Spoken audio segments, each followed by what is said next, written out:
More detainees getting out of Gitmo. A new report from the Pentagon is preparing right now to transfer another round in December. No word yet on just how many, but if they're anything like the 7 guys that we just let out this month, we should be worried, all of them tied to Al-Qaeda or some other terror group.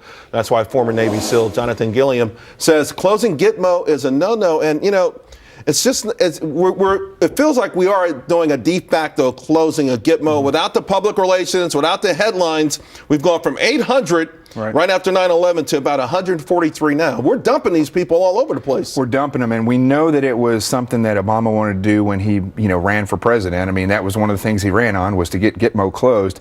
But you can't just say, I want a place closed. You have to say, who are these people that are in there, and what reason are they in there? Is it good to keep them in there? That's really the question you should be asking, not just saying, how do we close it? This doesn't solve anything. I mean, what's the procedure? I mean, it feels willy-nilly right now. Let's just get them out under the cover of, other news and headlines until there's no one left. Well, I have a feeling that you might be onto something there. It's like, let's sneak 5 out here, let's do 7 out there. And the fact is, I think attorneys are making these decisions rather than warriors.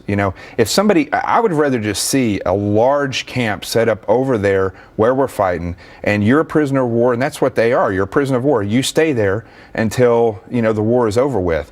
And, if they try to escape, or if they mount some type of rescue operation, then you bring the full force of the military to that fight. Now, even though he wasn't at Gitmo, the guy who started ISIS we held him at one point. He was a captive of us, of our military. We let him go back. I mean, I would suspect these people were letting go 7, 5 at a time.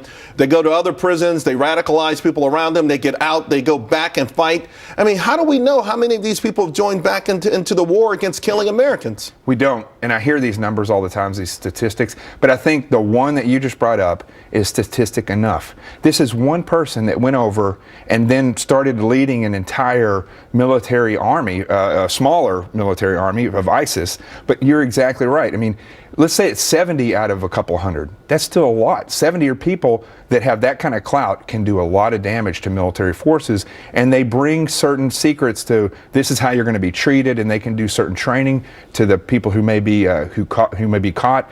They really do see a good picture once they get out of there. Before I let you go, what does this do for the esprit de corps, for the troops out there that know that they're fighting, but we're letting these people go? I think it's just another example of administration and DOD leadership that is not paying attention to the fight. And when you have that, you have people that are in the fight that are saying, what are we actually doing? Who's got the plan? Yeah. Because we may have a plan for this operation, but what's the overall plan? I don't think they know a lot of the times. Yeah, and they're, of course, giving their lives or putting their lives on the line every single day. Thank you very much. Really appreciate it. Hey,